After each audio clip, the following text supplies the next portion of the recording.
Hey cats, it's EDDBUD here. Today I have a shoe review for you that I've been really excited to get in here into the shoe sanctuary, the Adidas Adizero Adios Pro 3. What a colourway as well. What do you make of this one?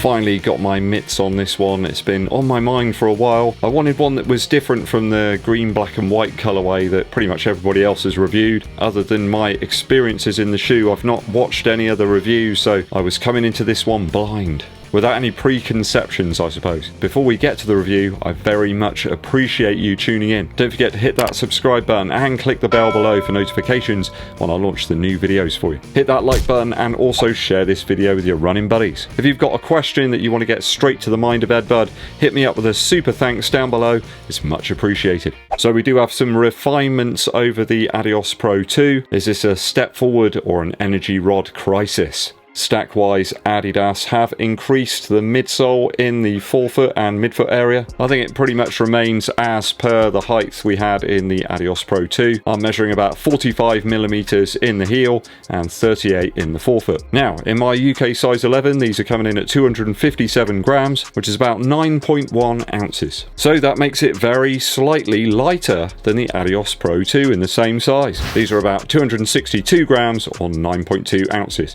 So only about 5 grams in it, but there's an awful lot more midsole in the Adios Pro 3. If you're interested, we have a 0.5 of a centimetre in terms of increase in width in the widest part of the midfoot and the heel. So there's quite a bit more surface area there over the Adios Pro 2. Sadly though, a big price hike between the two shoes of 40 Earth credits. Is there a 40 Earth credit improvement though? Let's get to it. So upper-wise, a very flexible mesh here in the Pro 3. I think it's got aesthetic leanings towards the Adizero Adios 7 and also the Takumi Sen 8. Those are shoes that worked very well for me in terms of upper. There's also a few nods, I guess, to the Prime X in terms of the lace loops that we have as the first eyelets of the shoe. Not like the Prime X though, we have full tongue coverage over the forefoot part of the shoe. It's a very flexible tongue, very furry and very felty. In fact, it's pretty much a mishmash of all the other Adizero shoes thrown into one, like a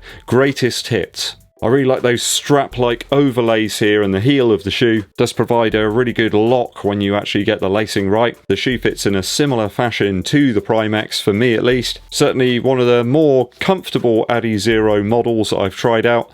There's a little bit more width there over the Adios 7 and certainly the Sen 8. This one feels a little bit more forgiving, so perhaps if you've got a slightly more voluminous foot, you could be in luck. I know quite a few people said the Adios 7 and the Sen 8 were just a little bit too narrow for them. I think you might be okay here. Where those lace loops are at the front of the shoe here, it's just a little bit wider. Laces are a little bit fiddly, they're quite thin and they've got these very flimsy feeling ends to them, a little bit like the ones that we had in the Sen 8. They work well enough, though it's taken me about 2 or 3 runs to actually get used to them and get the lace tension just right.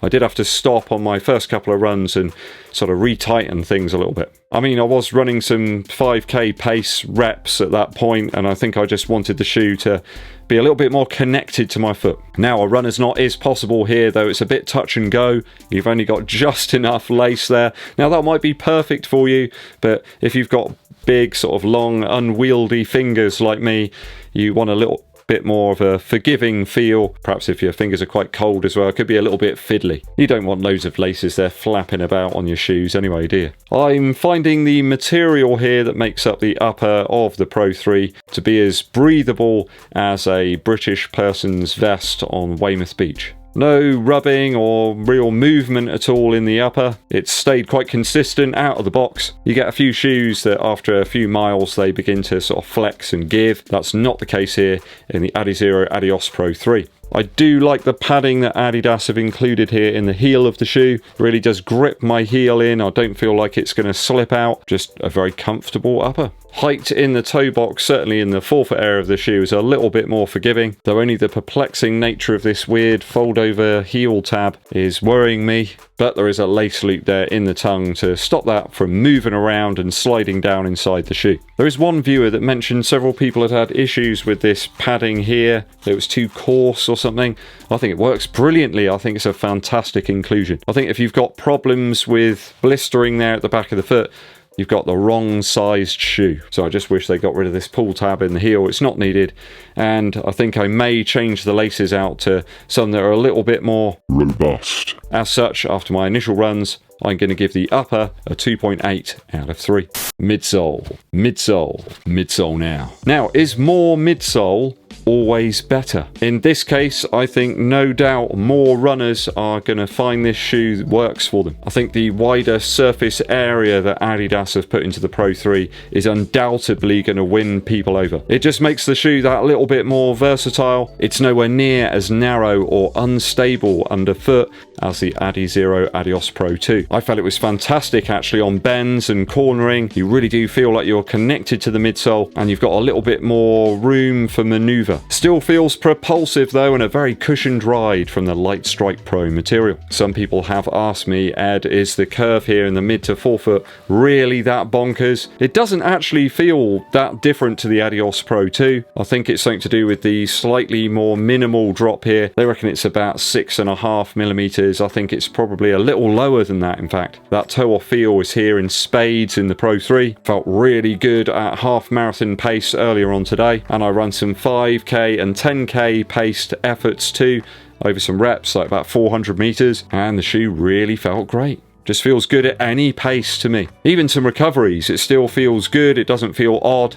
I think that's partially down to the fact we've got a little bit more midsole surface area underfoot. I think the rocker type feel here in the forefoot looks more than it actually is due to the cutouts here on the side of the shoe. It's a bit of an optical illusion. I think this version of the shoe certainly feels like a middle ground between the original Adios Pro and the Pro 2. It kind of met somewhere in the middle. It's just a little bit more stable like the original Adios Pro, yet you've still got the propulsive feel as you had in the Pro 2. One area I do like is the fact they've removed that plate that was directly under the heel, like under the insole of the shoe. As such, we've got a more cushioned ride in the heel, but still lots of that lovely springy Light Strike Pro in the midfoot. As I say, great at 5 and 10k pace, workable at recovery paces, as smooth as Beast's carefully pruned fur at half marathon pace. Overall for me, the midsole makes it a really enjoyable shoe to run in. Very exciting. I just want to wear it every day. You get a lot of people that are quite elitist. No, you can't wear a race shoe like that every day.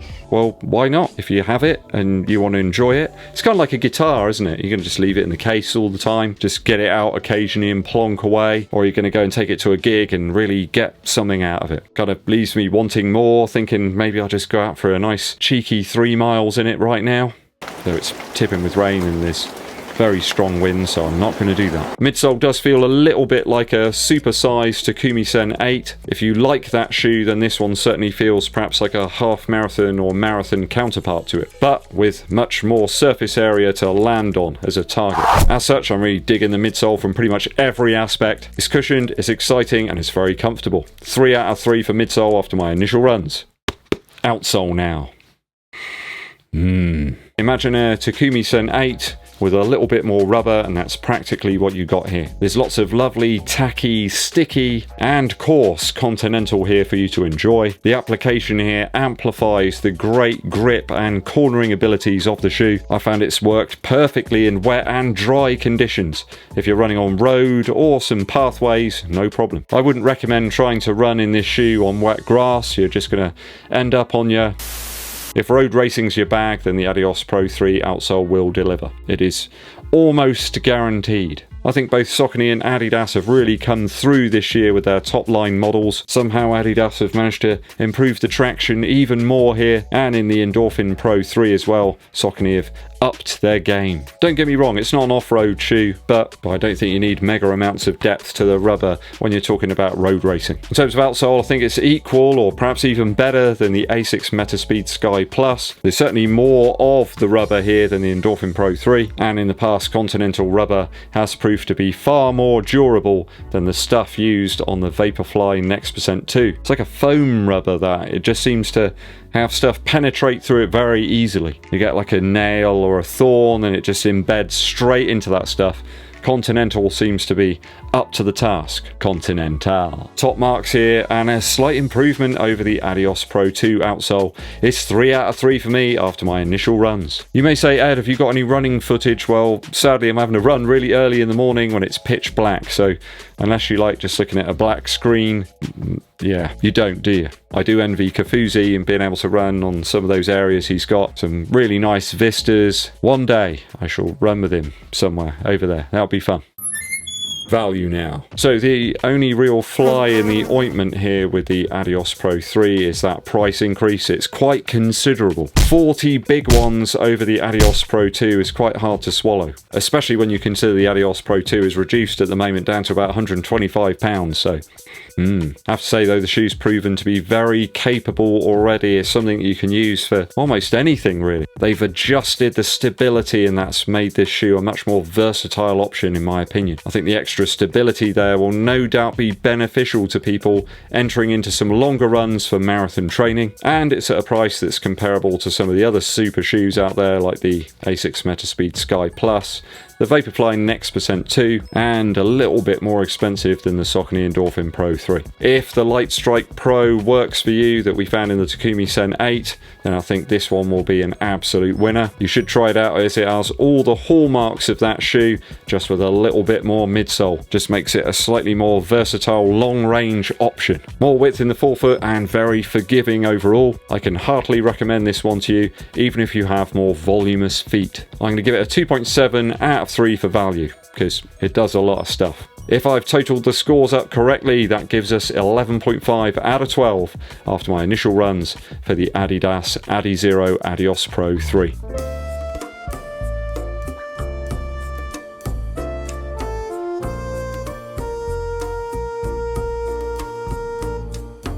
Have you sailed in the good ship Adios Pro 3? Furnish us with your thoughts down in the comments.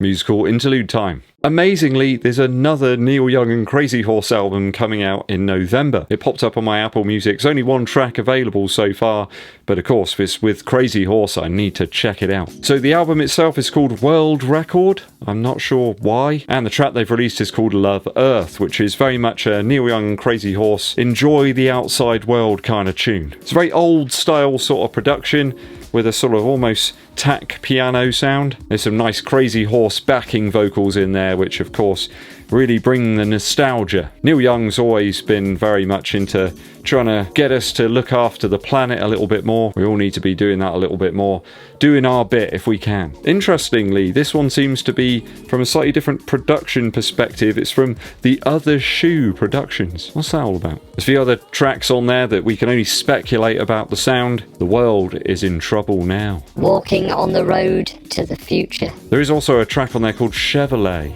So all sorts of different things on there. Always exciting to hear that there's new Neil Young material coming out. The guy is just a force of nature, really. Coming in November, World Record by Neil Young and Crazy Horse. Thanks for tuning in, people. It is always appreciated. Hit me with a super thanks if you're particularly enjoying the content and want to support the channel on an ad hoc basis. Hit that subscribe button and click the bell below for notifications. Give this video a thumbs up, like, and share it with your running buddies. My name's EDDBUD, and I'll be seeing you